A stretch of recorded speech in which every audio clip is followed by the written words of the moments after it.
नमस्कार।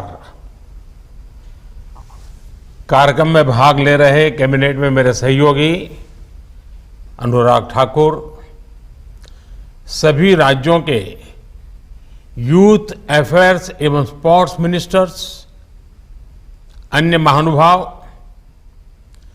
देवी और सज्जनों, मुझे खुशी है कि इस साल देश के स्पोर्ट्स मिनिस्टर्स की ये कॉन्फ्रेंस, ये चिंतन शिविर मणिपुर की धरती पर हो रहा है।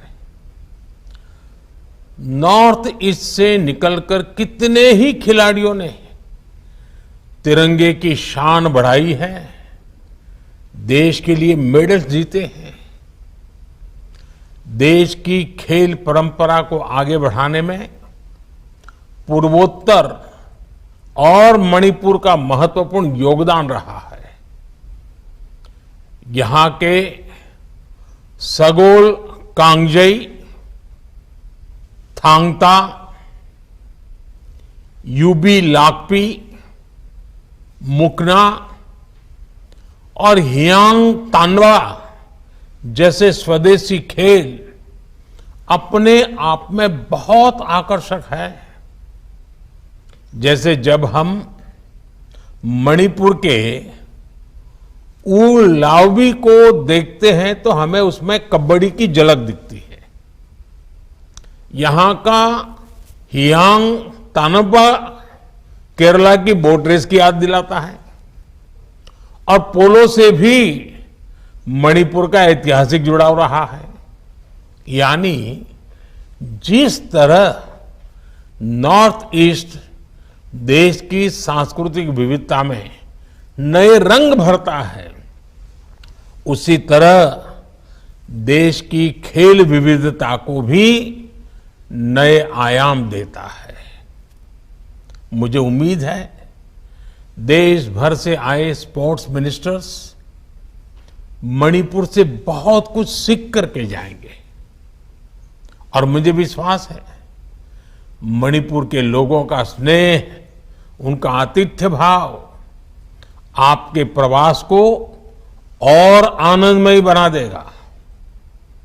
मैं चिंतन शिविर में भाग ले रहे सभी खेल मंत्रियों का, अन्य महानुभावों का स्वागत करता हूं, इस प्रयास का अभिनंदन करता हूं। साथियों, कोई भी चिंतन शिविर चिंतन से शुरू होता है, मनन के साथ आगे बढ़ता है और क्रियान्वयन पर पूरा होता है। यानी first comes reflection, then realisation and then implementation and action. इसलिए इस चिंतन शिविर में आपको भविष्य के लक्ष्यों पर विमर्श तो करना ही है, साथ ही पहले की कॉन्फ्रेंस की भी समीक्षा करनी है। आप सभी को याद होगा इसके पहले जब हम 2022 में केवड़िया में मिले थे तब कई अहम मुद्दों पर चर्चा हुई थी। हमने भविष्य को ध्यान में रखकर रोड मैप बनाने और खेलों की बेहतरी के लिए इकोसिस्टम तैयार करने पर सहमति जताई थी। हमने स्पोर्ट्स सेक्टर में केंद्र सरकार और राज्यों के बीच पार्टिसिपेशन बढ़ाने की बात कही थी। अब इम्फाल में आप सभी ये जरूर देखें कि उस दिशा में हम कितना आगे बढ़े हैं।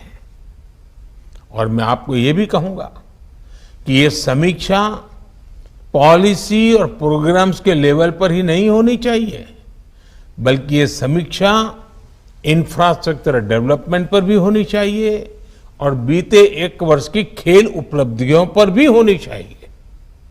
साथियों, ये बात सही है कि पिछले एक वर्ष में भारतीय एथलीट्स और खिलाड़ियों ने कई इंटरनेशनल स्पोर्ट्स इवेंट्स में अभूतपूर्व प्रदर्शन किया है।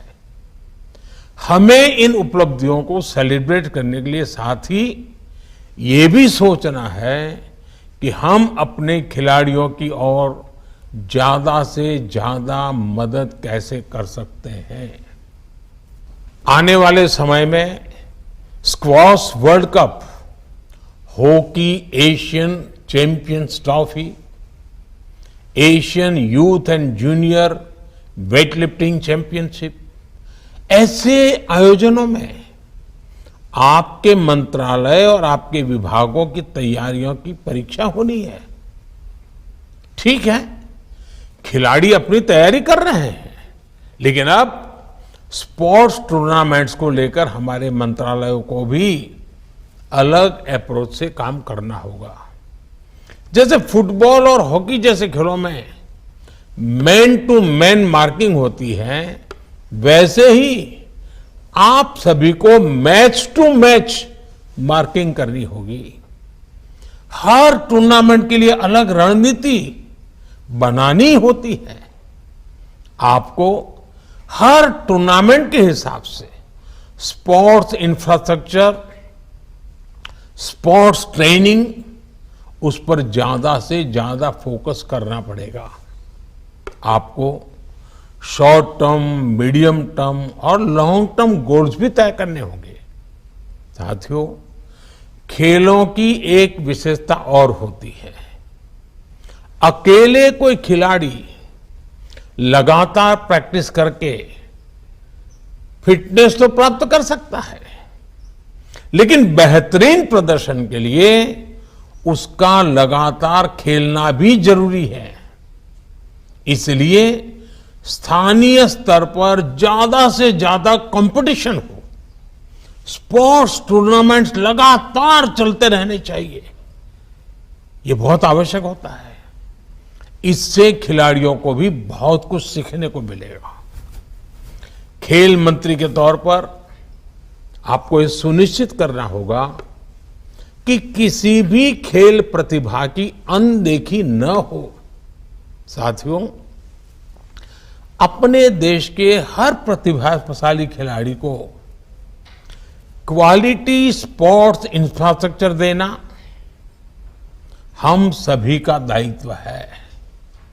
इसके लिए केंद्र सरकार और राज्य सरकार को मिलकर काम करना होगा। खेलो इंडिया स्कीम ने जिला स्तर पर स्पोर्ट्स इंफ्रास्ट्रक्चर जरूर कुछ बेहतर किया है, लेकिन अब इस प्रयास को हमें ब्लॉक लेवल पर लेकर जाना है। इसमें प्राइवेट सेक्टर समेत सभी स्टेक होल्डर्स की भागीदारी महत्वपूर्ण है। एक विषय नेशनल यूथ फेस्टिवल का भी है। इसे ज्यादा इफेक्टिव बनाने के लिए नए सिरे से सोचा जाना चाहिए। राज्यों में जो इस तरह के कार्यक्रम होते हैं, वो सिर्फ और औपचारिकता ना बने, इसको हमने बहुत बारीकी से देखना चाहिए।